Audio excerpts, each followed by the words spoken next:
जय हिंद दोस्तों। चलिए तो बात करते हैं इस एक और क्वेश्चन के बारे में। इस क्वेश्चन में एग्जामिनर ने क्या कहा है, the if the compound interest on a sum of money for 3 year, 3 साल के लिए, एट रेट ऑफ 5% पर एनम rupees 252.20, the simple interest on the same sum at the same rate and for the same time. यानी कि examiner ने क्या कहा कि एक व्यक्ति के पास में कुछ अमाउंट था, उसने 3 साल के लिए उसे चक्रवर्ती ब्याज पे दिया, ब्याज की दर 5% थी, और 3 साल के अंत में जो उसे ब्याज मिला 252.20 मिला।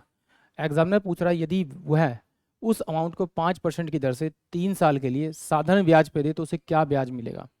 तो आइए चलिए इस क्वेश्चन को हम दो तरीके से करेंगे। पहले हम लोग यूज़ करेंगे परसेंटेज मेथड।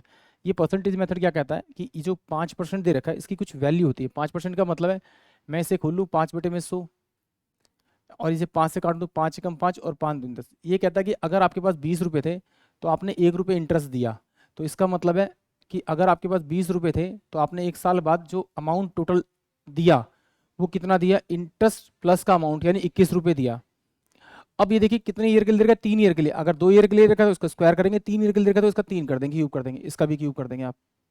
तो इसको सोल्व करेंगे तो ये मेरे पास में 8000 आ जाएगा आपका।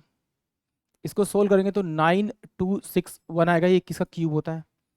इन दोनों का डिफरेंस करेंगे तो डिफरेंस आएगा मेरे पास 1261 आएगा। बट एग्जामिनर कह रहा है कि ये अमाउंट जो है वो 252.2 है, तो इसको किस नंबर से मल्टीप्लाई करूँगी ये अमाउंट बन जाए मेरा, तो 2522 बाय में 1261, इस नंबर से अगर इसको मल्टीप्लाई करूँगा तो यही बनेगा। इसी से डायरेक्ट आप प्रिंसिपल को मल्टीप्लाई करो तो प्रिंसिपल यहाँ पे कितना है मेरा 8000 इंटू में। अब ये क्या हो गया मेरे पास में, ये आ गया मेरे पास में प्रिंसिपल अमाउंट आ गया। अब मुझे निकालना है साधारण ब्याज, तो 3 साल के लिए निकालना है। रेट ऑफ इंटरेस्ट कितना, 5/100। इस 2 जीरो से तो मैंने 2 जीरो हटा दिया, इससे मैंने ये पॉइंट का एक जीरो यहाँ आया होगा आपका, इसका पॉइंट का, इससे ये कट गया, इससे काटूंगा तो ये 2 पर जाएगा, 2 पर जाएगा तो ये कितना 15 दूनी 30 इंटू में 8।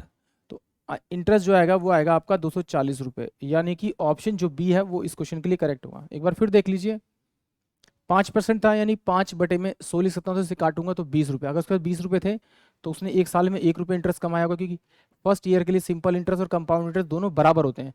तो इसका मतलब 20 रुपये थे, 21 रुपये हो गए। अब 3 साल के लिए करना तो तीनों का क्यूब कर दीजिए, 2 साल के लिए बोलता है स्क्वायर करते, 4 के लिए बोलता है 4 बार मल्टीप्लाई करते। तो 8000 प्रिंसिपल था, हो कितना गया 3 साल में 9261 हो गया। दोनों का डिफरेंस किया तो 1261 आ गया। बट ये नहीं है इंटरेस्ट, ये है। इसको किससे मल्टीप्लाई करो, 2522 अपॉन में 12610 से अगर से मल्टीप्लाई करूंगा मैं तो मेरे पास ये आएगा, जिससे से मल्टीप्लाई किया उससे 8000 को मल्टीप्लाई किया तो आपका प्रिंसिपल अमाउंट आ गया। अब जब ये प्रिंसिपल अमाउंट आ गया तो कितने साल के लिए दिया था उसने सिंपल इंटरेस्ट में, 3 साल। रेट ऑफ इंटरेस्ट 5% से काटा तो मेरे पास कितना आ गया 240 रुपये। इस क्वेश्चन का करेक्ट आंसर आ गया। चलिए एक बार और देखते हैं इस क्वेश्चन को। जैसे कि मान लीजिए कि 100 रुपये था उसके पास में, तो 3 साल के लिए उसने ब्याज पे दिया, 3 लाइन खींच ली। तो पहला दिया तो 5% 5 रुपये दिया, फिर यहाँ पे 5 रुपये दिया, फिर यहाँ पे 5 रुपये दिया। ठीक है, फिर ये क्या कह रहा है आपका कि भाई 5 रुपये पहले ईयर के लिए इसने 5 रुपये दिए, दूसरे ईयर के लिए 5 रुपये दिए, 100 रुपये पे तीसरे ईयर के लिए 5 रुपये दिए। अब इस 5 रुपये का जो इंटरेस्ट देगा वो 2.5 देगा, इस 5 का 2.5 देगा, फिर इस 5 का भी 2.5 देगा, और इस 20.25 का देगा 0.125 ये देगा। इसको जब मैं ऐड करूंगा तो मेरे पास 5×15.7625 ये अमाउंट आ जाएगा। बट एग्जामिनर कह रहा है कि ये नहीं है तो मेरे पास में ये। तो क्या करेंगे इसको हम, तो इस नंबर को इससे डिवाइड करेंगे, यानी कि यहाँ लिख लेंगे 252220 और यहाँ लिखेंगे 157.625। इसके 4 जीरो ऊपर जाएंगे, 2 जीरो नीचे कट गए तो 2 जीरो यहाँ बढ़ जाएंगे।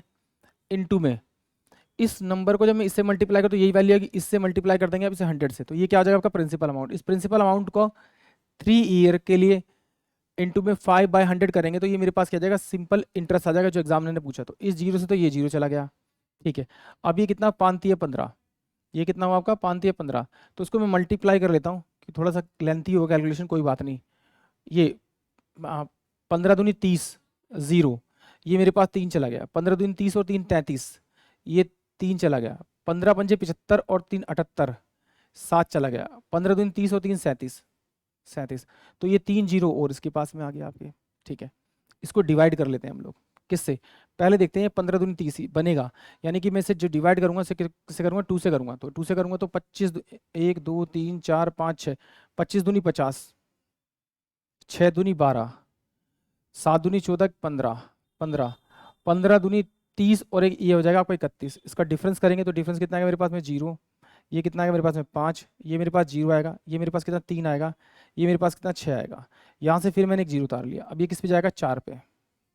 ठीक है, 25 चौके 100, 2 जीरो, 25 चौके 100, 100 जीरो, 6 चौक 24, 25, 25, 7 चौक 28, 30, 15 चौके 60 और 3 63।